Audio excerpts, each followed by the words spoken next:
bukan ujian kok. Tapi itu harus ada. Untuk apa? Untuk meningkatkan kualitas sholat kita. Untuk meningkatkan perilaku kita, ujian-ujian itu. Untuk meningkatkan telinga kita, pendengaran kita. Sedangkan selama ini kan telinga hanya digunakan pendengaran itu pada hal yang bersifat kuantitatif, bukan substantif. Kualitatif dan bukan substantif. Kalau substantif itu pada hal yang sebenarnya. Kalau dia mendengar kalimah Allah kemudian dia bergetar hatinya, bertambah imannya, itu iman. Kalau kan dikatakan dalam innamal mu'minuna alladzina idza dzukirallahu wajilat qulubuhum. Sesungguhnya orang-orang yang sudah beriman itu kemudian benar-benar dia bertobat, apabila disebut nama Allah itu hatinya bergetar. Wa idza tuliyat alaihim ayatuhu zadatuhum imana, dan apabila dibacakan ayat-ayat Allah imannya bertambah. Nah, kualitas kita sampai situ enggak? Gitu ya. Selama ini kita cuma menjalankan syariah Allah ini belum mentok pada masalah substantif. Sehingga di saat kita melaksanakan sholat, banyak orang yang melaksanakan sholat tapi nggak merubah perilaku. Gitu ya. Ada orang yang sholat tapi kalau pejabat dia korupsinya jalan terus. Kan banyak orang yang nanya, kenapa sih orang sholat, orang haji tapi perilakunya nggak baik? Ya karena dia belum dalam melaksanakan pertobatannya itu nggak sempurna.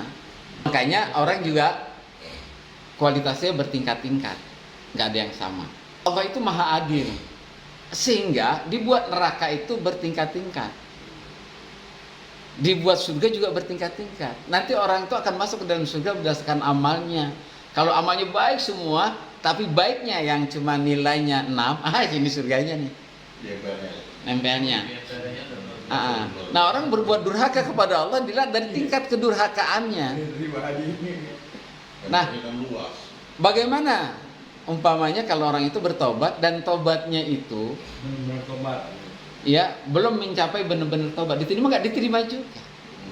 Makanya saya agak kurang setuju dengan ada sebuah pendapat yang mengatakan wah kita harus total, enggak juga, karena manusia itu kan memang Allah ciptakan seperti itu. Sedangkan kalau sama lah seperti orang yang sekolah, anak-anak murid itu kan kemampuan menyerap pelajarannya kan nggak sama, gitu. Dan gurunya dilulusin semua, tapi lulusnya itu juga bertingkat-tingkat. Lo bisa masuk, kalau yang nilainya bagus banget bisa nerusin ke perguruan tinggi. Sama, manusia juga seperti itu. Masuk ke neraka juga gitu. Jadi orang yang masuk ke neraka ada yang gembel doang ada, muterin doang ada. Tapi kan putaran api neraka panas kayak kita aja di sini di dunia. Gitu. Ada yang otak orang begitu nempel api bara neraka itu hancur, ada yang kayak gitu. Nah, kita harus memposisikan diri yang mana gitu, kemampuan yang mana. Walaupun itu seorang ulama. Umpamanya ada orang yang pinter banget. Wah, masalah agama kalau ditanya, soheh banget, mantap. Nah, perilakunya bagaimana? Kan gitu. Asik nggak perilakunya nih? Seimbang nggak sama ilmunya?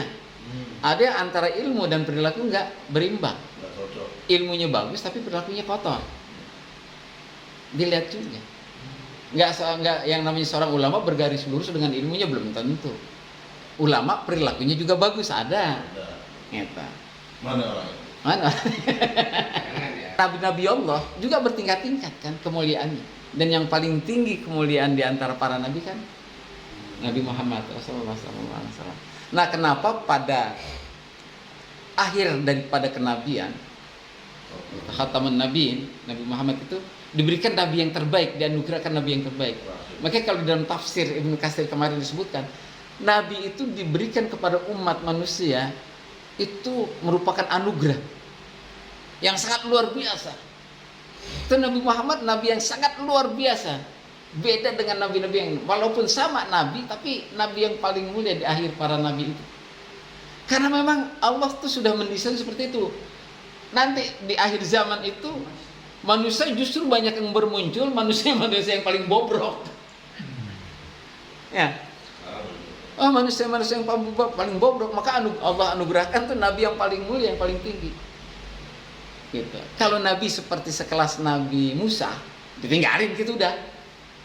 Iya kan? Nabi Musa kan pernah ninggalin umatnya kan? Ya Allah, aku sudah gak kuat nih. Yang dihadapin Bani Israel. Orang-orang Israel. Gitu, nggak kuat. Tapi tingkah kita saat ini kan lebih dari Bani Israel nih, kalau sekarang kita lihat sih ya. Lebih bobrok di akhir zaman itu.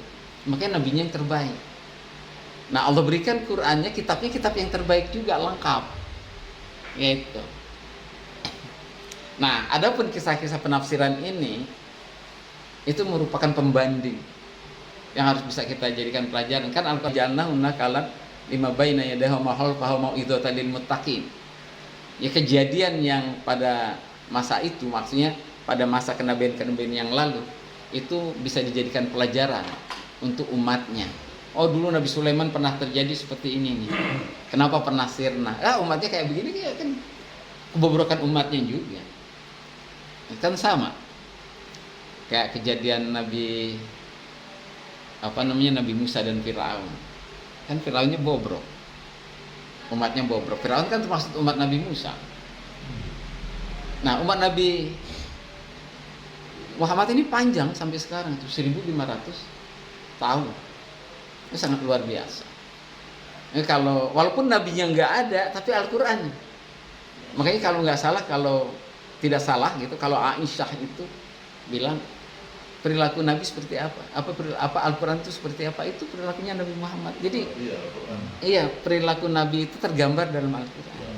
Artinya dia pandai, dia cerdas, dia sangat ilmiah, dia sangat sangat spiritual gitu, sangat hebat. Nah, jadi pernah sirna itu. Tapi kedikjayaan Al-Quran sampai sekarang nggak pernah sirna. Ini kan kerajaan, Al-Quran ini kerajaan Al-Quran, nggak pernah sirna sampai sekarang. Semakin orang benci, semakin orang pelajarin, semakin dia masuk Islam. Ini sekarang kan gitu. Orang-orang pandai itu yang ada di Eropa